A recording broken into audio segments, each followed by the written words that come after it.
Hello, this is Matthew Thomas Duplessie, and I'll be reading from the Pleiadian Workbook, Awakening Your Divine Ka by Amorah, Quan.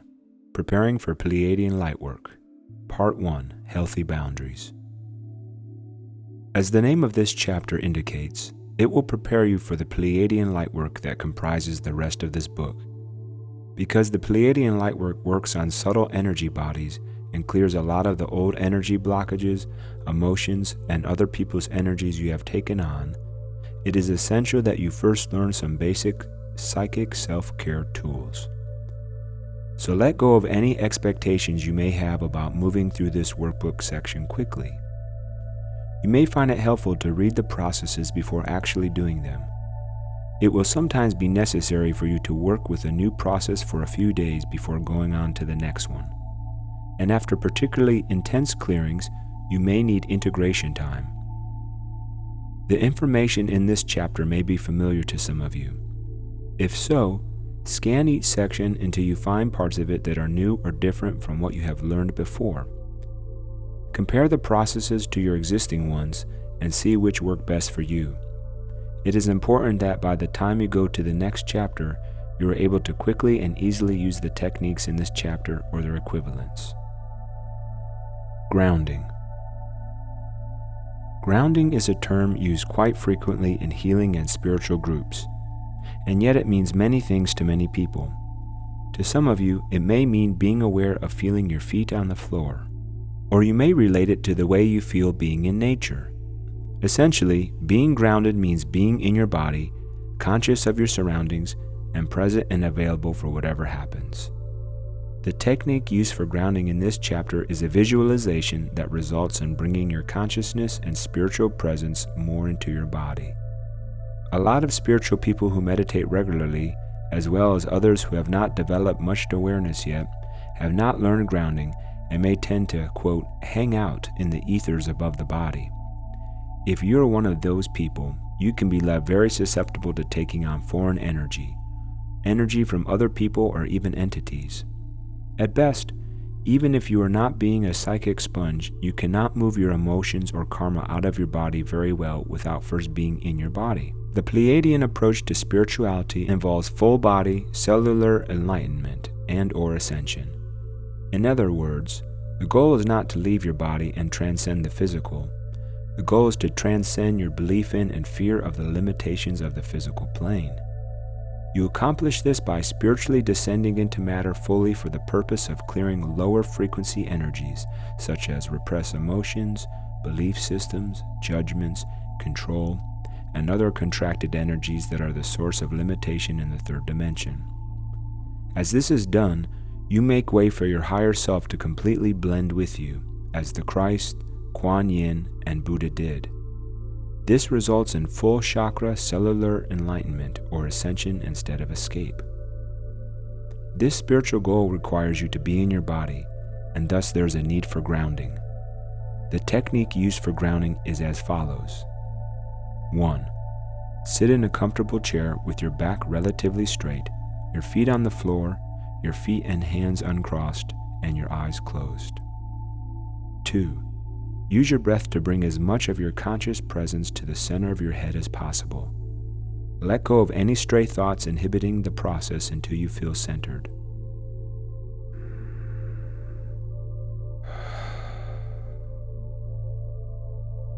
3.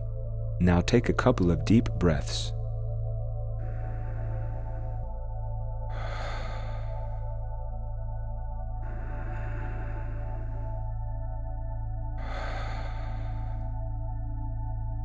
Notice how much of your body expands with your breath.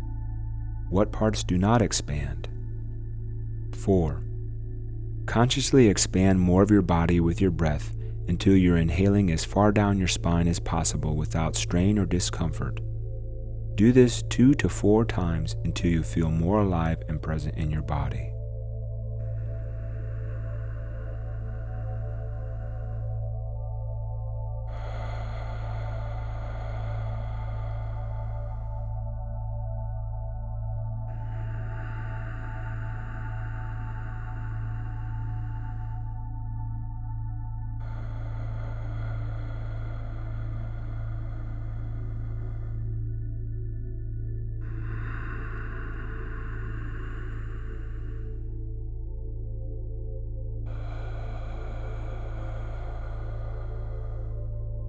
5. Feel your feet on the floor. Use your breath to bring more aliveness into your feet.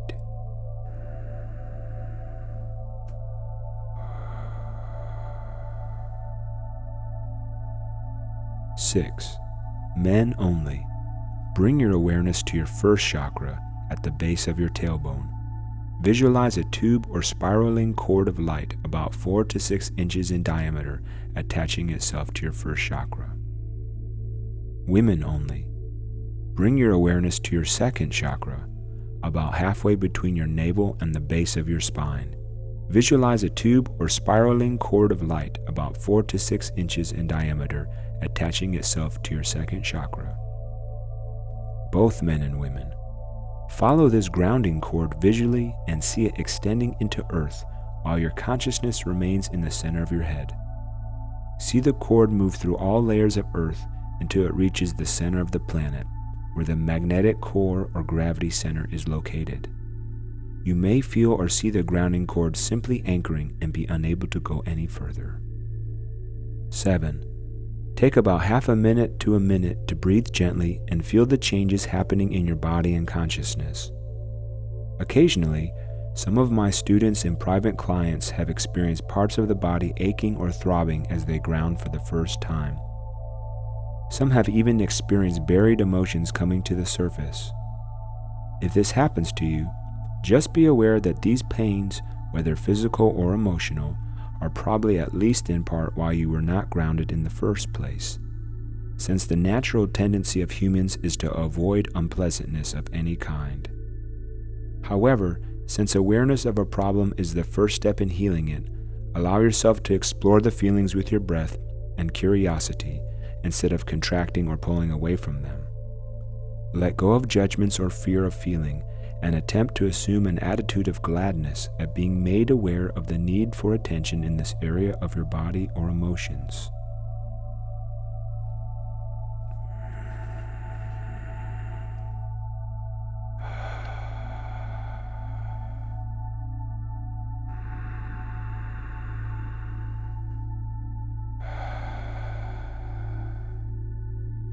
Keep breathing into your area of discomfort. Usually this will bring ease fairly quickly. If it does not, it could be an indication of a more chronic problem with which you may need assistance in healing, unless you are well versed in dealing with such things yourself. More techniques for healing with clearing yourself will be given later in the chapter as well. If you experience no discomfort, you may notice a sense of becoming more present and real. You may feel relaxation and a slight heaviness in your body as you hold the grounding cord and focus for a while. 8. After becoming accustomed to the grounding cord, visualize the color of the grounding cord changing. See a full spectrum of colors and use varying shades and textures of each color. Make it fun. Stay with each color long enough to feel its effects on you. Explore as many colors as you can think of in addition to the ones named below. Start with blues. Change your grounding cord color to pale baby blue, then royal blue, navy blue, teal blue, and finally cobalt blue. Add a little green to the blue and visualize the cord as deep turquoise, then pale aquamarine. Experiment with greens: soft baby green, emerald green, forest green, olive green, grass green, and peridot or light yellow green. Next, visualize yellows: pale soft yellow, bright sunny yellow, golden yellow, and mustard yellow. Then see shades of orange: pale yellow orange, peach, bright orange like the fruit, salmon, rust orange, then red orange. Visualize reds, pale pink, carnation pink, hot pink, bright red, blood red, maroon, and red violet. Now see the purples: lavender, royal purple, grape purple, and blue violet. Then try whites: pure white, white with sparkles of sunlight, mother of pearl or pearlescent white, and cream. Next see brown tones: tan, camel, chocolate, caramel brown, tree trunk grayish brown. Do metallic colors last: metallic silver, metallic gold, copper, platinum, and finally silver and gold mixed. You will find that some colors are soothing and calming, while others help you feel stronger and more confident. Some colors help you feel more in your body, while others are extremely unpleasant and ungrounding. Find the ones you like and either write them down along with how they make you feel, or if you have a good memory, make a mental note of them. 9. When you have completed scanning the colors, determine the one you want for now. Remove your original grounding cord by pulling it down and releasing it into earth. Now give yourself a new grounding cord of the chosen color and send it to the center of earth. 10. Open your eyes. In the future, if you wake up feeling tired and grumpy, you can use the grounding cord color that helps you feel lighter and more energetic. Or, if you are experiencing lack of certainty and confidence in your life, you can use the grounding cord color that gives you more of those positive qualities. Grounding will not solve all your problems or take away every unpleasant emotional state, but it can help you get through them more quickly and easily. Knowing the best color for a given situation can help keep you grounded and able to cope at times you might normally tend to check out. For about a week, begin each morning by removing the old grounding cord and giving yourself a new one. The color may be the same as the previous one or different based on your current need. As often throughout the day as you think about it, repeat this process. Even if it is 50 times a day at first, and even if it is while walking down the street or doing your work, give yourself a new grounding cord. The more thought energy you put into creating anything, the more real and long-lasting it becomes. You will become so proficient at grounding yourself that you can quickly do it with your eyes open while at work, or while walking or moving in a car. You need not take a lot of time to do it, even if you do it 50 times a day in the beginning. After about a week, you will be able to ground yourself in the morning and have it last longer. Once a day may be all you need. You will be familiar enough with the difference in being grounded and ungrounded by then that you will know when you need to replace your old grounding cord with a new one.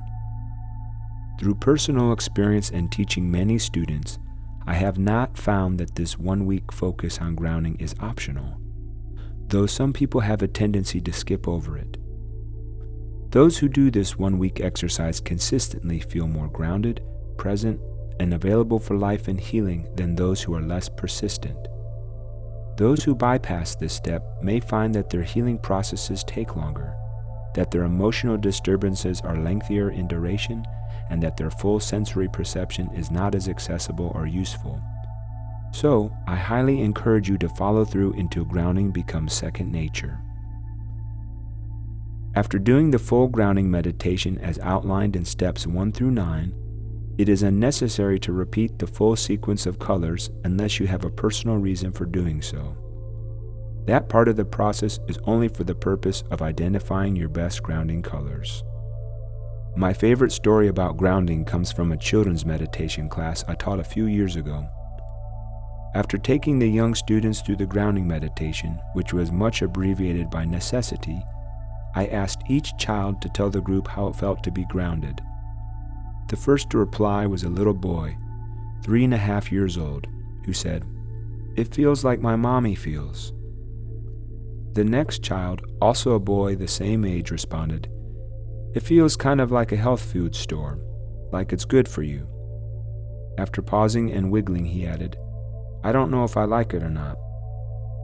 The rest of the children gave their renditions on grounding until we came to the last one, a 7-year-old girl who would not speak. Her head was tucked down as low as she could get it, and she looked as if she might cry. I knew that her parents were going through a separation and preparing for divorce. I also knew that she was having a rough time with this change in her life. I looked away from her and began to explain to the group that sometimes when you ground yourself, you discover that you have feelings inside you that you were unaware of before. I went on to say, "Sometimes these feelings are loving and warm, as Elizabeth described, but other times these feelings hurt, such as when you feel sadness or anger. The trick is, instead of trying to make them go away, stay with them. Breathe really deeply and try to feel the feelings even more than you already do. Then something really magical happens. After a few minutes of feeling, suddenly the painful feelings will just be gone and you won't even know when they left. You'll feel better again. But if you don't stay with them and feel them until they go away, they'll just sit there in your body waiting for you. So it's better to feel them now instead of having to dread them coming back." The sad little girl said nothing. However, about 10 minutes later, while in the middle of a new project, she sat upright and exclaimed, "They're gone." Then she sheepishly tucked her head, realizing she had cried out. I asked her what was gone. She answered, "The feelings, just like you said. I was very sad, but I did what you told us, and now the feelings are gone, just like you said." Her eyes were full of amazement and even a little awe, like maybe the technique or even the teacher did have magic. A few days later, the girl's mother called to tell me her daughter came home from school looking very upset. When her mother asked her what was happening, the child replied, "I'm having feelings, so I'm going to my room to feel them." 20 minutes later, she sprang from her room in play clothes, ready to go outside. When asked what was going on, she told her mom about the class and how she had learned this magic way to get bad feelings to go away and stay gone. That child's innocent willingness was a great example to us all. You need not wait to go on to the next step unless it is your preference.